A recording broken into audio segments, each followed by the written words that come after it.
Hi, it's Friday again.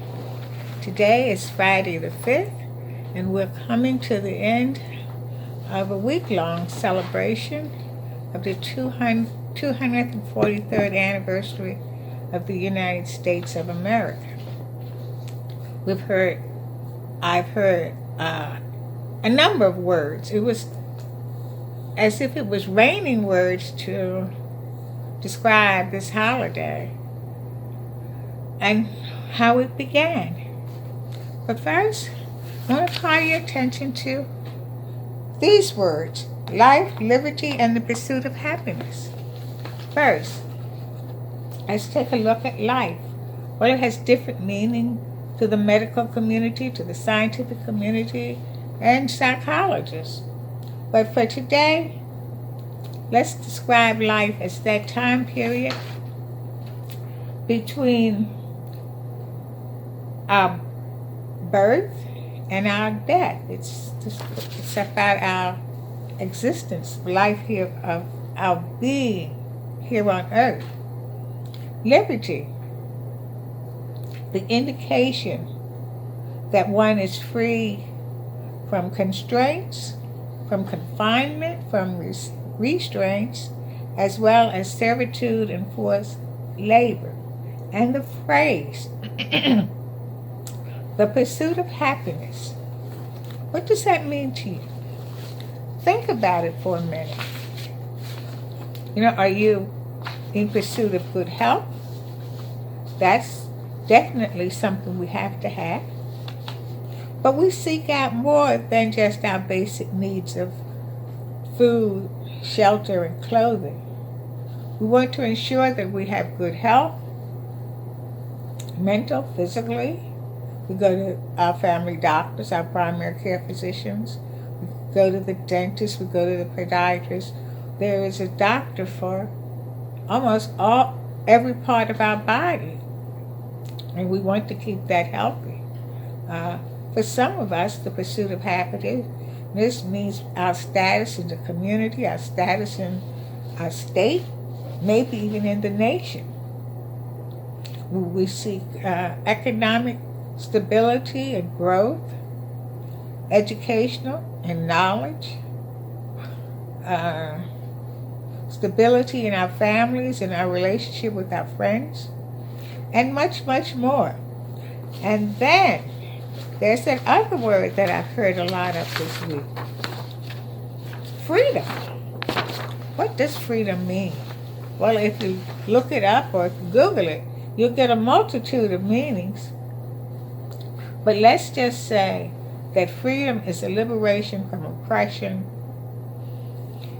It's a liberation from an impediment of our power by others.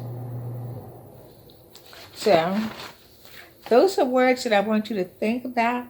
Think about what they mean to you, write it down, and share it. And I want to share a poem. It's called The Voice of My Ancestors.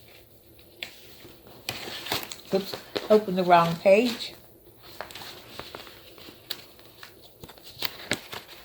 I did say the voice of my ancestors.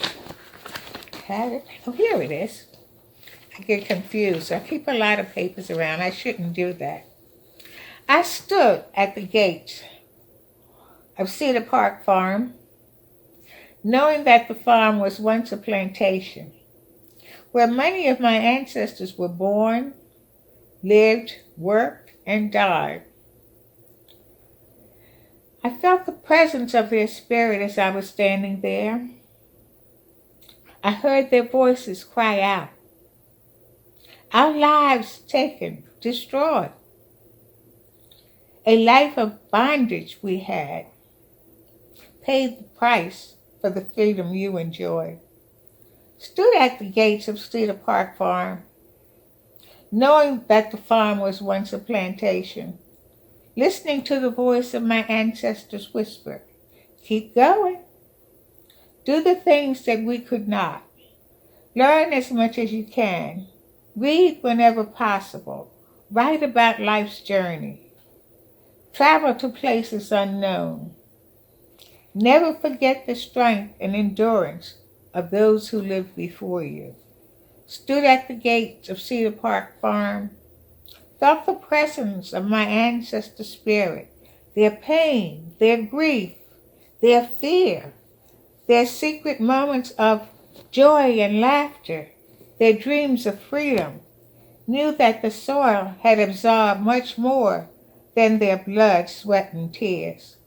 No amount of wind or rain could take away their cries. Stood at the gates of Cedar Park Farm, knowing that the farm had once been a plantation, took a picture. A beautiful white house with a small unpainted house close by. The small house was once a kitchen. In those days, kitchens were a detached unit. Grandmother was born in the attic of that kitchen.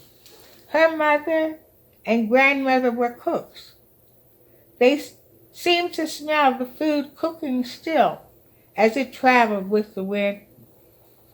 Stood at the gate of Cedar Park Farm, knowing the farm had once been a plantation. Listen to the spirit of my ancestors. Promise, they said, that I promise that my children and grandchildren would be aware of the fields of their bondage, fields of dreams denied, fields of courage, fields filled with song and hope. Stood at the gates of Cedar Park Farms, saw no one, felt the warmth of the sun, bathed in the beauty of the landscape, walked away, knowing that the spirit of my ancestors would live, and that Cedar Park Farms would forever occupy their spirit. My ancestors said, "We cannot leave. But you must not enter, my child. Journey on, journey on, journey on." This is Rosalie saying, be good to yourself and be kind to someone else. Until next Friday.